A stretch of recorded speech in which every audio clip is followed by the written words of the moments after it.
aujourd'hui, à travers cette vidéo, j'avais envie de te partager mon parcours, mon histoire, pour que tu puisses être inspiré, pour que tu puisses comprendre mon évolution, que tu puisses comprendre mon mindset et pourquoi aujourd'hui je suis devenu un parieur rentable, un des rares parieurs d'ailleurs à avoir un bilan certifié sur plus de milliers de pronostics sur Bet to Invest et à gagner de l'argent à long terme pour que toi aussi tu puisses être inspiré par ce parcours, en tout cas je l'espère, et que tu puisses remplir tes objectifs dans les paris sportifs. Alors, on va commencer par le commencement. Hein. J'ai commencé les paris sportifs comme tout le monde, oui, même moi, au bureau de tabac, et oui, à faire des combinés. Alors, de ce que je me souviens, on sortait de l'école, j'ai commencé les paris sportifs, j'étais au lycée en seconde, à peu près. Ouais, si j'étais en seconde. Et on sortait des cours et j'ai deux potes qui sont là en train de parler de foot, en train de parler de miser, etc. Et moi, j'ai toujours été, en fait, j'ai toujours kiffé les jeux d'argent. J'ai toujours joué au loto avec ma mère. J'ai toujours, on avait même une tradition, mon grand-père, à Noël, nous filait un sachet de Banco, de Gaulle, etc. Et on grattait. Et ça m'a toujours finalement fasciné les jeux d'argent depuis un petit peu tout petit. Et du coup, ouais, j'entends miser, j'entends sport, foot, etc. Et je me dis, mais c'est trop bien en fait. C'est trop bien. Je dis, putain, surtout qu'à 16 ans, quand tu es au lycée, tu dois réfléchir un peu à ton avenir. Tu es un peu perdu. Tu te dis, putain, mais c'est trop bien. Tu te dis, je vais pouvoir gagner de l'argent avec ma passion du sport, puisque je suivais le football, je suivais le tennis, je suivais beaucoup de sports à l'époque, le basket évidemment. Et, euh, et du coup, je me suis dit, putain, je vais pouvoir gagner de l'argent avec ma passion et avec ce que j'aime. C'est génial. Voilà. Et c'est là où je vais en venir, en fait. C'est-à-dire, la première chose que je me dis, c'est pas je vais au bureau de tabac, je vais vibrer. Et fermez les yeux, réfléchissez. La première fois que vous avez découvert les paris sportifs, je suis 100% sûr et persuadé que vous êtes dit exactement la même chose que moi. C'est génial, je vais pouvoir gagner de l'argent avec ma passion. C'est ça. Jamais vous vous êtes dit, c'est génial, je vais pouvoir perdre mon argent et vibrer. Ou je vais vibrer et je m'en fous de perdre mon argent. Non, non, non, non. Première chose qu'on se dit, c'est c'est trop bien, je vais pouvoir gagner de l'argent avec ma passion du sport. Je regarde le Canal Football Club, je regarde NBA Extra, je regarde les reportages, etc. C'est trop bien, je vais pouvoir gagner de l'argent. Je connais assez le sport pour pouvoir gagner de l'argent grâce à ma passion. C'est ça la vérité. Il faut se dire la vérité, les amis. On n'a jamais commencé les paris sportifs pour le fun. On a fait du pari sportif pour gagner de l'argent. Ok? Ça, c'est clair et net. Derrière vient en deuxième chose l'excitation. C'est-à-dire qu'une fois que les matchs, je rentre chez moi, une fois que les matchs, ils ont commencé, là, je suis en train de vibrer. Je vibre parce que je vais peut-être gagner de l'argent. Ok? Et là vient l'adrénaline, le côté, ouais, vibrer, le côté, voilà, émotion, etc. Ok? Donc, c'est ton premier pari ou ton premier jour de pari, c'est plein d'émotions positives. Même si tu perds, tu te dis c'est pas grave, je peux gagner. T'as découvert quelque chose en fait, une petite pépite. Donc c'est vraiment comme ça que moi, en tout cas, je l'ai vu. Dites-moi dans les commentaires vous comment vous l'avez pris, vos premiers paris, etc. Et voilà. Et donc comment un petit peu ça se passe par la suite. On va le lendemain en cours. On est dégoûté parce que Arsenal avait bien gagné, le FC Nantes avait bien gagné. Je crois que Toronto avait gagné, mais après prolongation. Et au bureau de tabac, le match, en NBA, la prolongation, c'est match nul. Et là, j'ai mon pote qui arrive. Ah les gars, j'ai gagné, machin. Il avait joué le match nul en combiné. Je sais plus combien il avait gagné. J'ai dit, ah le bâtard, il a changé le ticket à la dernière minute et tout. Voilà. Et donc là, on est tout de suite pris, passionné, etc. Et on commence à lancer une mode dans le lycée d'ailleurs où tout le monde faisait des paris sportifs. Pour vous donner un peu l'idée de la mode qu'on a lancée, c'était que dans ma classe, on avait plusieurs spécialistes de chaque championnat. Chacun avait des origines, et je reviendrai sur mes origines par la suite. On avait une origine italienne, on avait une origine portugaise, un allemand, etc. Et en fait, chacun avait son championnat. Moi, je m'occupais du championnat espagnol, mais j'en parlerai plus tard de mes origines pour que vous puissiez comprendre un petit peu le mindset que j'ai. Et du coup, on était chacun expert dans ce championnat-là. Et on était là, je peux vous assurer les gars, comment dire, on n'écoutait pas du tout le prof. Hein. On arrivait, avant d'arriver en cours, on avait imprimé au bureau de tabac la liste des matchs. Chacun s'occupait de son championnat et let's go quoi. Alors à l'époque, on n'avait pas d'iPhone. Hein. Faut aussi se remettre à l'époque. À l'époque, à peine l'iPhone que sortait, je crois. Je sais pas, faudrait revoir, mais quasiment personne l'avait. Hein. Ça, je peux vous dire. Voilà. Et encore, je crois même qu'il n'existait pas. Hein. Mais bon, bref, peu importe. J'ai pas les dates en tête des sorties des téléphones, etc. Mais chacun avait son championnat et on était spécialisé dans un championnat. Donc première leçon que j'avais appris, c'était de se spécialiser. Ok. On faisait très rarement des Mortal Kombo de 10 matchs. On était souvent là, on réfléchissait stratégie. Hein. On avait d'abord évidemment fait des Mortal Kombo comme vous les connaissez, puis après on s'est dit ça passe jamais. Du coup on passe souvent 3 matchs, donc on faisait des combos de 3 matchs. C'était un peu le max qu'on faisait. Et on essayait de prendre en fait, on faisait un combo des meilleures confiances de chaque championnat. C'est-à-dire que bah voilà, si notre pote au Portugal il nous disait ouais il y a rien d'intéressant au Portugal, laisse tomber. Ok, c'était en Italie, l'autre il dit non, ça en Italie le over temps c'était trop bien. Moi en Espagne j'ai dit un truc et on faisait un combiné de 3 matchs, on jouait tous les mêmes, etc. Et on gagnait assez régulièrement. Alors on n'avait pas le bilan évidemment, mais on avait comme ça lancé une dynamique dans la classe et on avait lancé une dynamique derrière dans le lycée parce qu'après on se connaît, etc., etc. Et pour vous dire en fait à quel point, et c'est là c'était un peu ma première expérience de tipster entre guillemets, c'est que les mecs du lycée ils venaient nous voir pour faire leur ticket en fait. T'en penses quoi du match, etc. Et il y avait une telle grosse mode dans le lycée qu'on trouvait des tickets qui tombaient des poches entre guillemets pendant le chemin de l'école, d'accord. Et donc une fois on était tombé sur un ticket gagnant avec 150 euros et on se l'était partagé entre nous au bureau de tabac. Donc c'était pour vous dire en fait à quel point déjà à l'époque on avait lancé une mode. On était tellement, on faisait tellement n'importe quoi en cours que finalement une fois qu'on est passé en première, je crois qu'on était encore dans la même classe en première tous ensemble. Et c'est en terminale que là la classe ils nous l'ont explosé.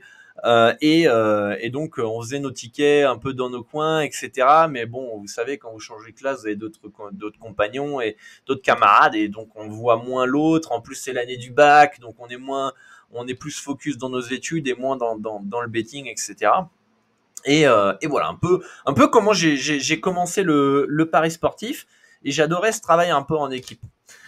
Et ensuite, voilà, j'ai mon bac. En plus, t'as le permis cette année-là à passer, donc on n'est plus trop focus paris sportif, même si on continue à faire nos tickets, on continue à se spécialiser.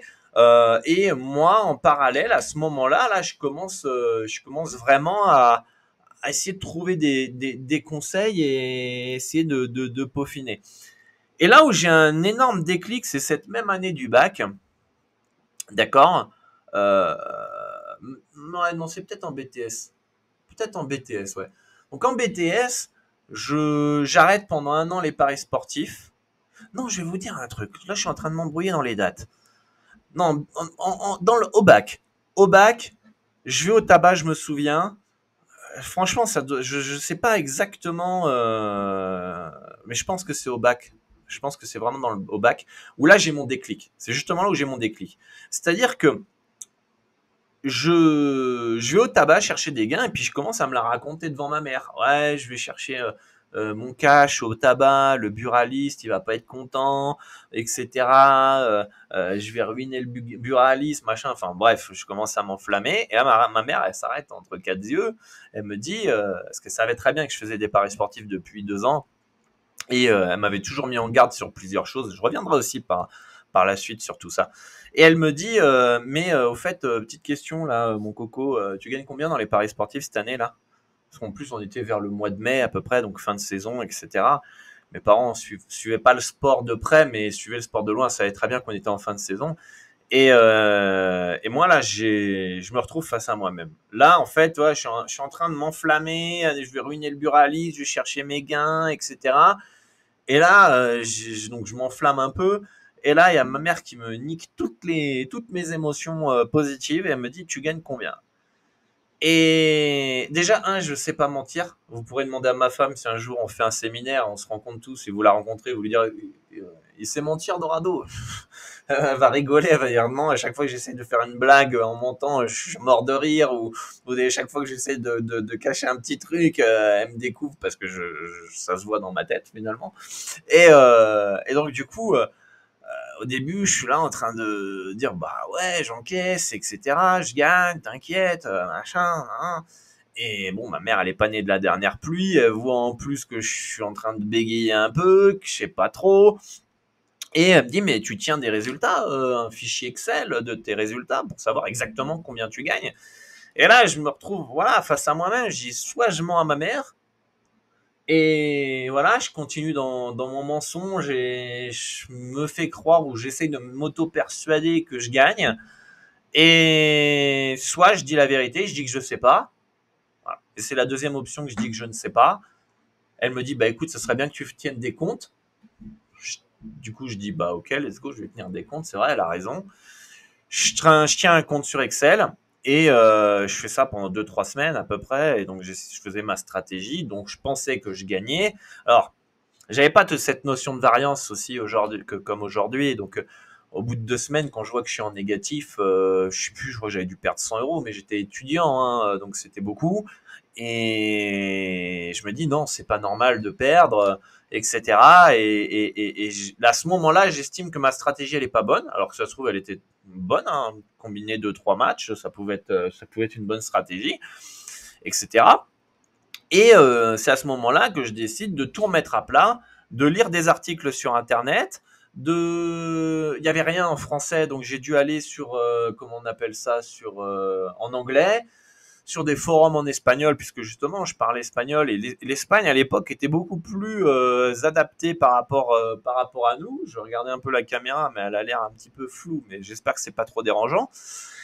Et du coup, voilà, je commence à apprendre gestion de money management, qu'il faut faire des simples et qu'il faut pas forcément faire des combinés. Voilà, j'apprends un petit peu tout ça. Et derrière, je commence à mettre en place une nouvelle stratégie. Donc là, je tiens un bilan. Alors moi, je suivais le foot et la Liga espagnole et les grands championnats majeurs et la NBA. C'était un petit peu ça. Et après un an, en appliquant ma stratégie de manière rigoureuse, etc., je termine en positif sur 2 championnats. Premier championnat, la Liga espagnole. Deuxième championnat, la NBA. Ok. Voilà. Donc là, et tous les autres championnats, je suis en négatif. Mais encore une fois, j'avais pas cette notion de variance. J'étais pas négatif catastrophique. Donc j'avais fait un peu de bénéfices. Donc ça, c'était plutôt cool. Mais je m'étais dit, bah du coup, je vais me spécialiser sur la Liga et la NBA. Donc je me concentre ensuite sur ces 2 championnats-là et je me rends compte que bah en fait tout suivre c'est compliqué. Et là où j'avais vraiment les meilleurs résultats, c'était sur la NBA. Donc du coup, en plus cette époque-là, on avait le NBA League Pass et du coup c'était la première fois qu'on pouvait regarder les matchs à la demande et c'était génial, c'était une révolution. Et mon frère en plus commence un peu à se mettre le nez dans les paris sportifs et on regarde les matchs ensemble toute la nuit et on fait des paris sportifs ensemble. Donc c'est comme ça que en fait finalement j'ai laissé tomber la Liga et je me suis concentré sur de la NBA parce que bah j'avais mon frère qui s'y mettait un petit peu. Bon lui il a arrêté derrière les paris sportifs, il disait que c'était trop prenant, etc. Puis il avait d'autres projets. Et moi je décide de continuer à ce moment-là. Et je suis toujours dans ma formation, j'apprends, j'essaie d'apprendre. Je suis là sur des forums. Je salue Noart et Julien c'était parisportif.com à l'époque, je crois, ou .fr, et qui était super un forum. J'ai rencontré d'autres parieurs là-bas. J'étais aussi sur des forums espagnols.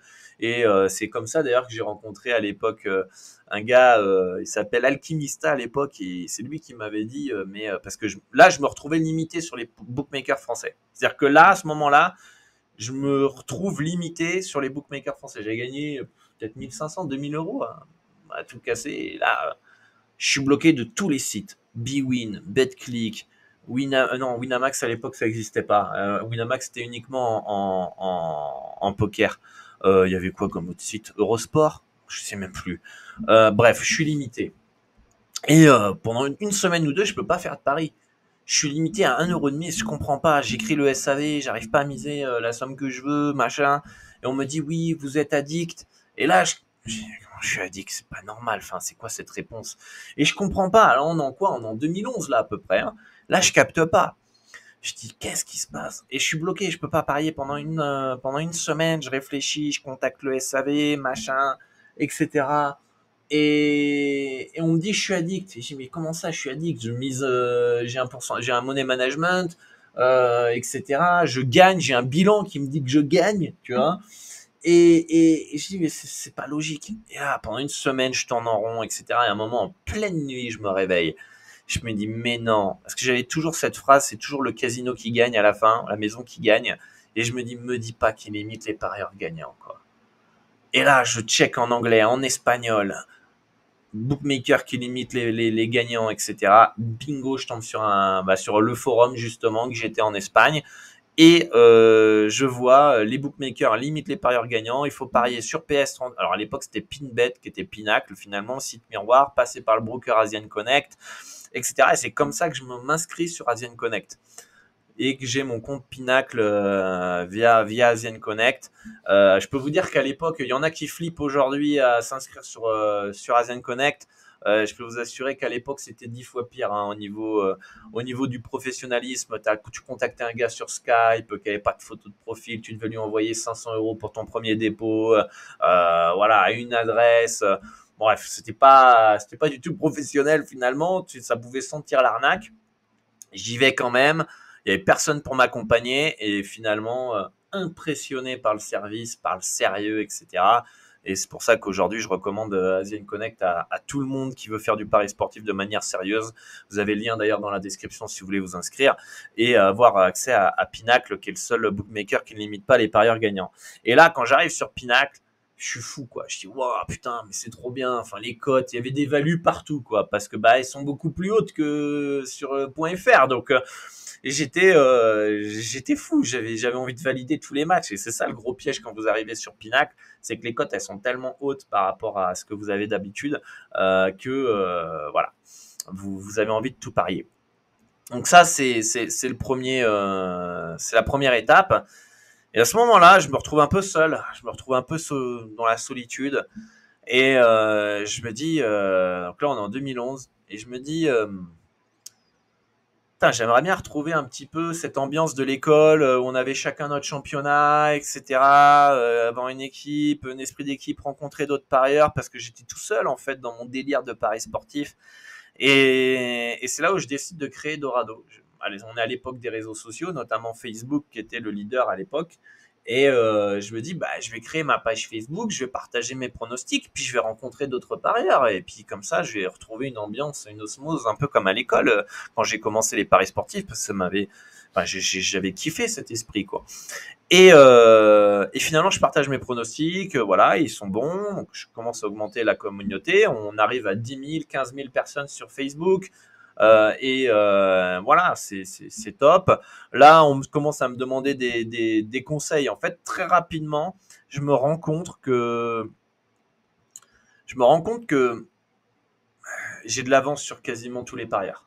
C'est pas pour euh, comment dire critiquer les autres ni rien, mais en fait moi qui voulais rencontrer d'autres parieurs à mon niveau, parce que moi j'avais commencé ma formation de paris sportif en 2007-2008 à peu près. Et donc du coup, bah, les gens commencent à découvrir les paris sportifs, ça commence à exploser, etc. Et finalement, en fait, je me retrouve avec des personnes comme moi, mais quand j'ai commencé en 2005-2006, quoi. D'accord? Donc en fait, j'ai 5, 6, 7 ans d'avance. À chaque fois que je veux discuter avec quelqu'un, il est là en train de faire des mortal combos et il n'a pas de money management et tu lui parles de bankroll et tu parles de gestion de bankroll, etc. Donc j'ai de l'avance et en fait, je suis là en train de donner des conseils pour aider les gens. Ok. Au lieu de créer une équipe qui va me pousser et va me tirer vers le haut. Et en fait, indirectement, finalement, je deviens tipster, je deviens coach, formateur, comme ça, en fait, parce qu'on me demande des conseils, et des tips et des tips. Et donc, du coup, bah, je crée des vidéos YouTube. On me demande derrière de créer un VIP parce que les gens voulaient mes pronostics en exclusivité. Et en fait, voilà, de fil en aiguille, je deviens Dorado comme vous le connaissez aujourd'hui, avec ses progrès petit à petit. Et c'est bien après, j'ai envie de vous dire, c'est vers 2019 que là, je rencontre des gens qui sont à mon niveau, voire au-dessus, et qui me permet en fait de moi d'évoluer et de progresser. Je pense que tous ceux qui me connaissent depuis assez longtemps ont vu mon évolution et voilà. Et donc du coup, c'est ensuite que c'est beaucoup plus tard que j'ai rencontré des parieurs qui me tiraient vers le haut et qui me permettaient d'apprendre. Donc voilà. Mais si je m'étais jamais montré, finalement, j'aurais jamais rencontré ces parieurs-là et j'aurais jamais progressé. On n'aurait jamais échangé stratégie, on n'aurait jamais échangé notre vision des paris sportifs. Et peut-être qu'à un moment j'aurais été bloqué, et j'aurais touché un plafond de verre.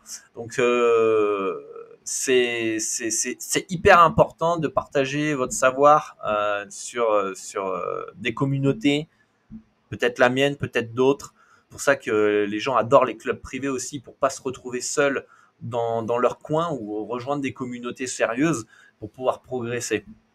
Parce qu'à un moment, tu peux vraiment toucher un plafond de verre et être limité dans tes gains, enfin dans ta progression finalement. Voilà. Donc voilà un petit peu le parcours que j'ai eu. D'ailleurs, c'est donc une fois que j'ai créé Dorado, que j'ai commencé à partager des conseils pour essayer de rencontrer des parieurs. Moi, en 2015, je décide de partir vivre au Mexique, puisque ma femme est mexicaine.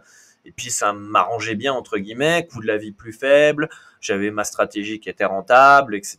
J'avais une bonne bankroll, etc., etc. Et donc du coup, en plus parfait pour le décalage horaire avec la NBA. Et tout se goupillait bien, quoi. Donc du coup, je suis parti vivre au Mexique en 2015.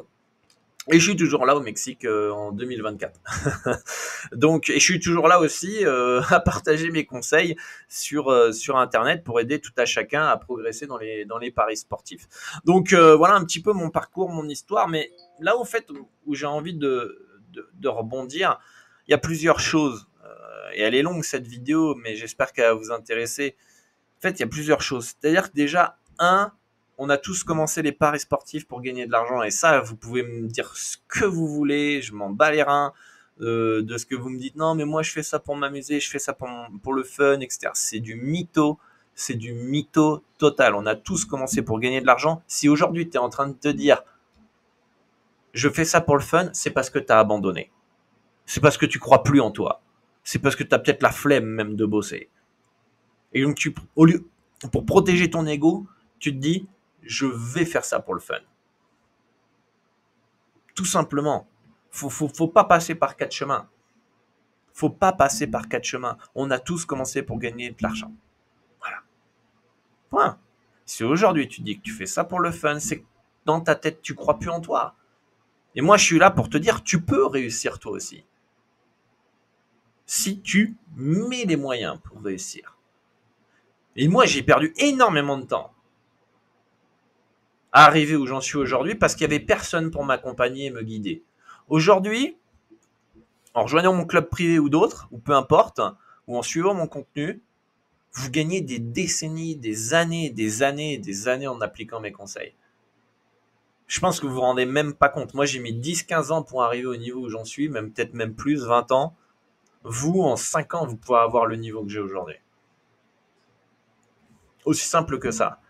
Et le problème, c'est qu'il y a beaucoup de gens qui sont tombés sur des mauvais influenceurs, qui sont fait laver le cerveau à cause des pubs des bookmakers, qui ont écouté le mauvais discours, qui ont pas envie en fait finalement de mettre l'ego de côté, ont pas envie de casser leurs croyances limitantes, ont pas envie de casser leurs fausses croyances, à croire que c'est facile.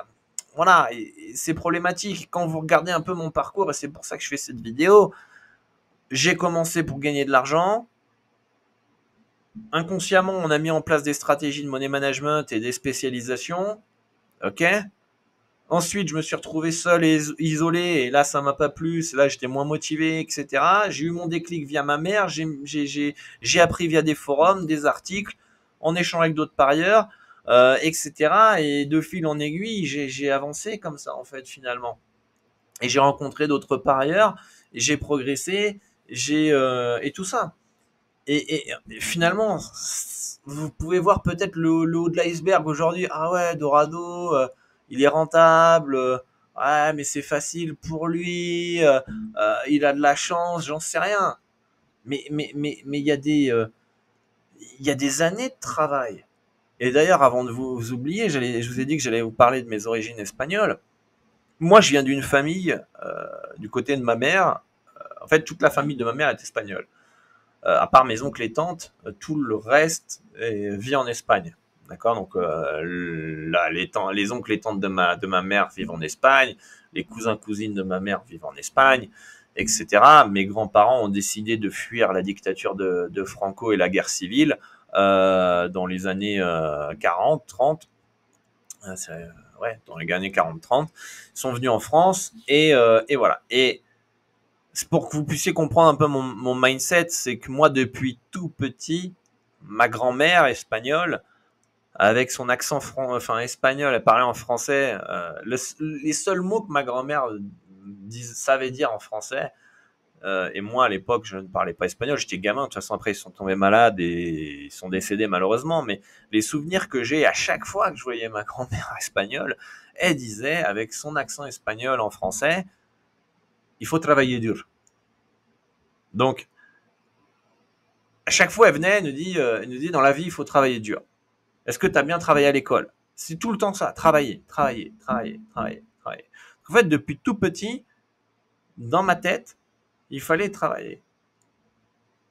Il fallait chercher à progresser, à s'améliorer. D'accord? Tout simplement, tout le temps, tout le temps, tout le temps, tout le temps. Mes parents, en plus, sont des gros bosseurs aussi. Donc, j'ai toujours eu cet exemple-là de bosser et de chercher à progresser. Voilà. Et ça, je voulais aussi vous le dire pour que vous puissiez comprendre un petit peu mon mindset de pourquoi je fais autant de vidéos, je fais autant de contenu. Les gens, ils me disent que je suis un robot, je suis une machine, etc. J'essaye toujours de progresser, de m'améliorer tout le temps, tout le temps, tout le temps, tout le temps par rapport à ça. D'accord.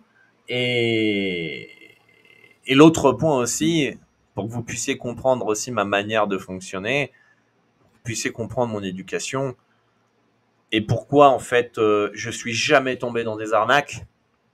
Je suis d'une génération, et peut-être ceux qui me regardent, vous me confirmerez si vous avez été éduqué pareil.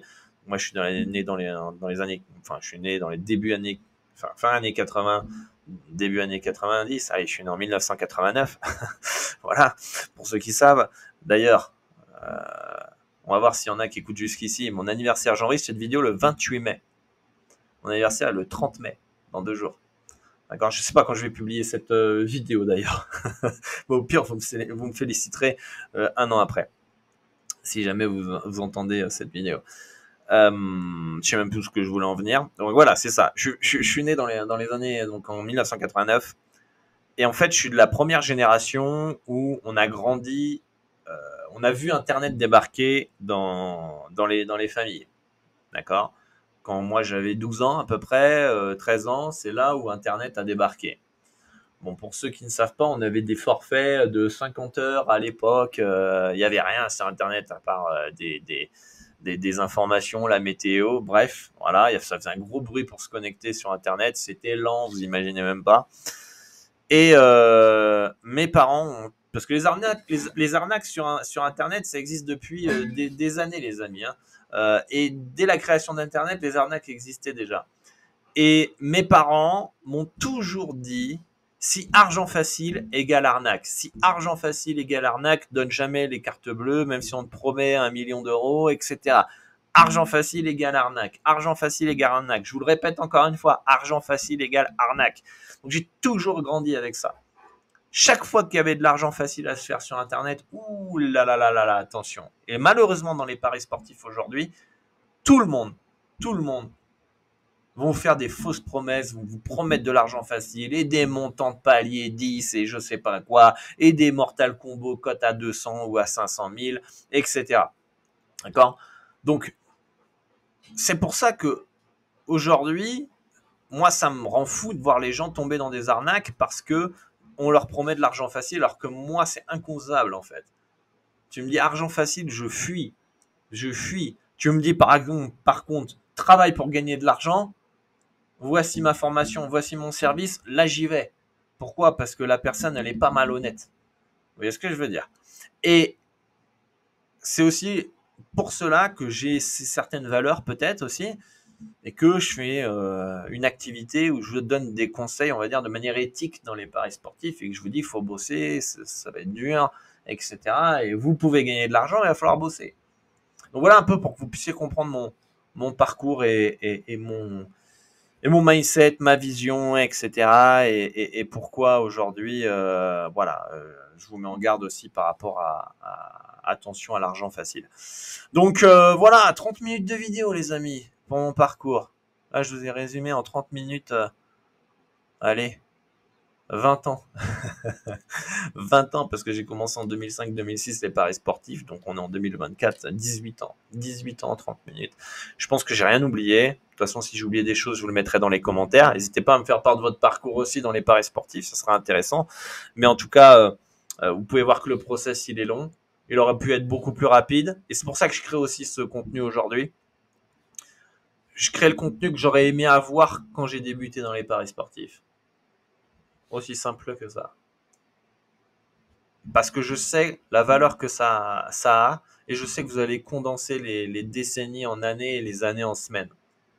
Et en plus, vous allez gagner de l'argent dans les paris sportifs. À long terme, avec de l'effort. Mais vous allez finir par en gagner. Et moi, j'ai pas envie que vous soyez là en mode, putain, j'ai abandonné. Peut-être que c'est trop dur, oui. Oui, peut-être que c'est trop dur pour toi. Peut-être qu'en fait, tu te rends compte que t'es pas assez passionné. Peut-être que c'est pas fait pour toi. Il y en a, ils ont vu que c'était dur, ils pensaient que c'était fait pour eux, qu'ils kiffaient les paris sportifs, et en fait, non. Mais c'est là où je vous dis, il faut aimer le process. Il faut aimer le process avant de vouloir gagner de l'argent, tout simplement. Voilà les amis pour cette vidéo. N'hésitez pas à lâcher un gros pouce bleu aussi, de vous abonner à la chaîne YouTube, ça c'est important. Et puis bah voilà, demandez votre plan d'action, c'est gratuit, le lien est dans la description, vous envoyez, vous répondez à un petit questionnaire et vous allez recevoir par mail tous les conseils que je peux partager par email et vous permettre de mettre en place votre stratégie, constituer votre bankroll, éviter des pièges, parier sur les meilleurs sites et bah, du coup avoir une certaine autonomie. Voilà. Et remplir vos objectifs dans les paris sportifs. Moi, je vous dis à bientôt. J'espère que cette vidéo vous a plu et je vous dis à très très bientôt. Ciao, ciao.